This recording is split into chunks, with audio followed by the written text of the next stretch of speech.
l'apparence ne doit pas freiner l'évangile. Si tu es appelé à gagner les âmes que tu vas gagner, là, frère, avant qu'ils ne t'écoutent, ils te regardent d'abord. Vous voyez, aujourd'hui, je suis en veste. Et naturellement, quand les hommes voient dans la rue, les hommes qui sont en veste, ils pensent que la personne est automatiquement responsable. C'est une personne qu'on doit prendre au sérieux. C'est une personne qu'on doit apporter du crédit. Et c'est comme ça que beaucoup de personnes se font arnaquer.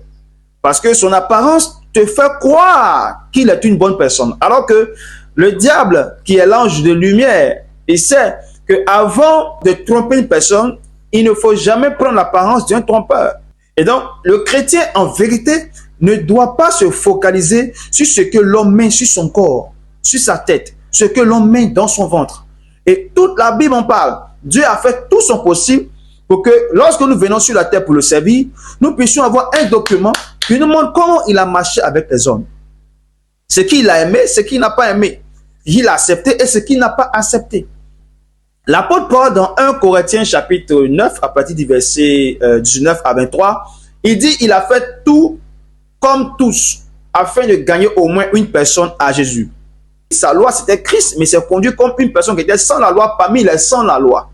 Et s'est conduit comme une personne qui marchait selon la loi de Moïse, afin de gagner ceux qui étaient dans la loi de Moïse à Jésus-Christ.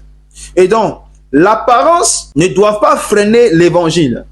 Si tu es appelé à gagner les âmes que tu vas gagner, là, frère, avant qu'ils ne t'écoutent, ils te regardent d'abord. C'est comme ça, je me rappelle très bien, lorsque je donne ma vie à Jésus en 2011, je veux évangéliser. Quand j'appelle les jeunes filles ou les amis, c'est-à-dire dans le quartier, quand je veux leur parler de Jésus, vu qu'elles savaient que j'avais donné ma vie à Jésus, j'avais changé d'apparence, n'est-ce pas? Je portais les chemises loin du corps. Donc, quand je les interpellais, je l'appelais par exemple, Amandine, s'il te plaît, je veux te parler. Elle touche sa camarade rapidement. Allons-lui, elle va nous parler de Jésus. En fait, Jésus est trop fort. Parce que mon apparence les faisait honte. Qui va aimer s'arrêter dans la rue avec un jeune qui a porté un pantalon patate, qui a porté une chemise loin du corps, vraiment qui n'a rien à voir avec la société moderne. Donc, ils ont honte d'échanger avec moi, que les gens me voient avec eux. Donc, c'est une fois, j'étais devant mon miroir, j'ai dit, Seigneur, je veux gagner des âmes, mais les gens n'acceptent pas de m'écouter. Le Seigneur dit, mais toi-même, quand tu vas vers les hommes là, tu te présentes comment? Dieu lui-même l'a dit dans 1 Samuel chapitre 16, verset 7, que c'est vous, les hommes, qui regardez l'apparence. Donc, si tu veux attirer quelqu'un à moi, il faut soigner ton apparence pour que cette personne vienne à moi. C'est pourquoi dans la vérité 13, j'ai mis après qu'il faut seulement veiller à ne pas être une occasion de chute pour son prochain. Je change mon apparence. J'adapte mon apparence, n'est-ce pas, à l'apparence de la jeunesse de Côte d'Ivoire, précisément à Jesco. Et donc, j'ai commencé à faire les afros. J'ai changé mon apparence. Je portais des t-shirts, des pantalons vraiment bien serrés. J'ai commencé à faire le rap. Et donc, j'ai utilisé le rap, mon apparence, pour attirer les jeunes à Jésus-Christ. Désormais, quand j'appelais les jeunes pour qu'on fasse le rap, ils venaient. Parce que pour eux, c'était juste pour faire le rap. Mais après le rap, ils me posent la question, mais Draki, comment tu fais pour être si bon dans ton style? Tu fais bien le rap, on veut être comme toi. Je dis, voici mon secret, c'est la Bible. Je prends les textes de proverbes et puis je leur enseigne.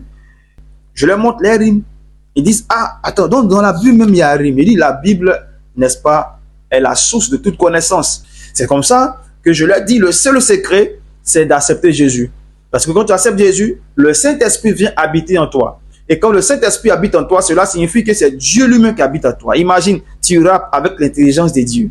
Tu seras extraordinairement fort. Et le cœur vivement touché, ils ont accepté Jésus. Jusqu'à aujourd'hui, ça fait plus de 10 ans.